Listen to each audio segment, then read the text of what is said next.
it's Marianne the Frugal Chef. I hope you're doing amazing today. Let's make some glazed chickens. You know, these are great for, well, anytime really, but if you're having a small Thanksgiving, these are awesome. They're quite easy to make really, but we're going to make a little kind of sweet and sour glaze to put on them, and they just go up to the next level. Let's make this. So these two chickens have been dry brined, which means basically that I rubbed them in salt, both sides, the cavity, and had them in the fridge overnight. I'm going to attach the video on how to do that for you at the end of this one, okay? So if you decide not to dry brine, which by the way I recommend very highly, it will give your chicken a fantastic taste, you're going to have to salt both sides now. I'm just going to sprinkle pepper on both sides of this chicken, of these chickens. We're going to leave these chickens just like they are, breast side down, and we're going to put them in an oven at 400 degrees Fahrenheit, which is 200 centigrade, 200 degrees, for about 30 minutes. Alright, let's make our glaze. Remember, we're going to glaze two chickens, so if you're only making one, you'll need half of this, of the ingredients, okay? I have a cup of apricot jam in here, a tablespoon of fresh ginger, which I grated, tablespoon of shallots, which are minced, you know, finely chopped, tablespoon of mustard,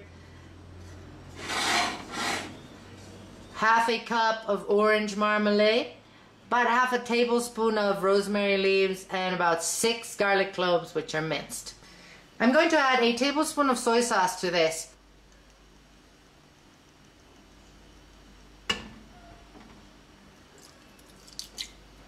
Alright, now we're going to work on low heat, and we're going to let this simmer until we have a nice and reduced sauce or glaze.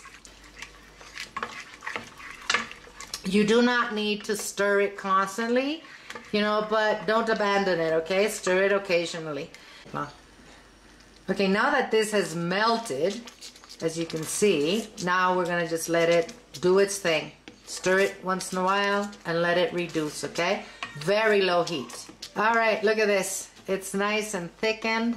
Ah, this is great. I wish you could smell it. It smells wonderful. I'm going to take those chickens out of the oven and we're going to start glazing them. Here's our chickens. You know what? I don't have a roasting pan here. I am in Bolivia at my daughter's house. So what I'm going to do is transfer these into another one of these pans. If you don't have a roasting pan and you don't have another one of these, I would suggest that you get rid of all that rendered fat at the bottom of your pan, okay? Before you start glazing. Actually, I'm going to start glazing them here and transfer them to the other one, you know, because now we're going to turn these around. So we're going to be generous with our glaze.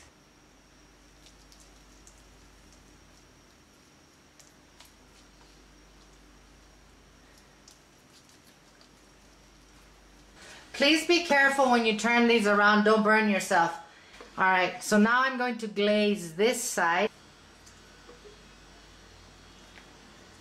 Make sure you go into every little crevice there, inside, under the wing, you know, like here. This broke a little bit, so we'll put it on the skin, on the meat.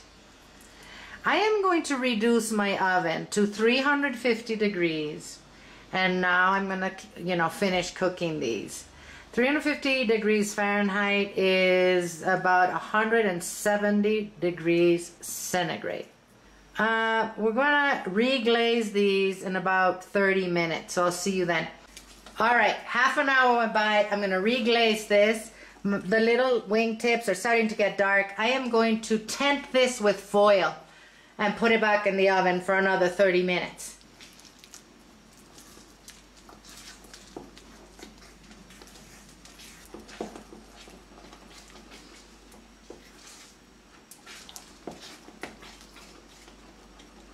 We're going to glaze these one more time.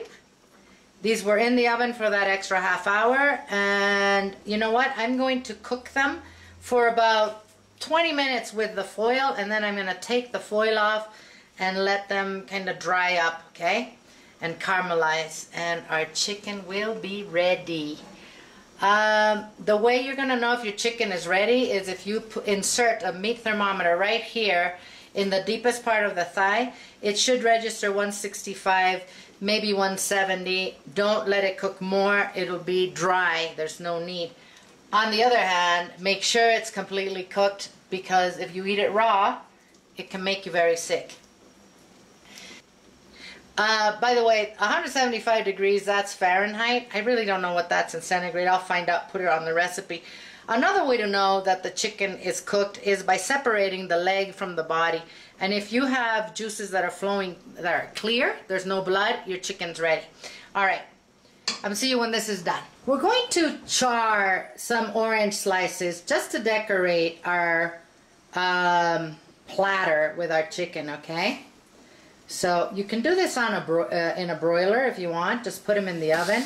If you have an electric stove, you can also just put them on the electric stove. But we want these oranges to get nice and black. Look at that. These are ready. I'm going to foil them, just tent them with foil, and let them sit for about 10 minutes before we carve them. That way all the juices settle, okay? Okay, this is how we're going to serve our chicken. I cut it all up. I put that those pieces of oranges that I showed you and some rosemary sprigs. Isn't this pretty? I'm not going to taste this for you. I am going to let the family taste it and let you know what they think, okay? All right, guys, meet my family.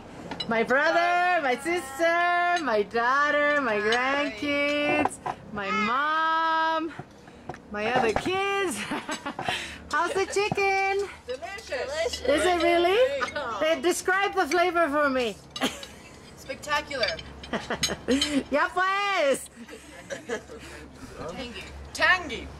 It's tangy? It's tangy. Yeah? And? It's juicy. Oh, yum. Well, that's how they're cooking it. It's tangy. It's kind of sweet and sour, pero delicioso, exquisite. Ah, thank you. Thank you, Chef Cecilia.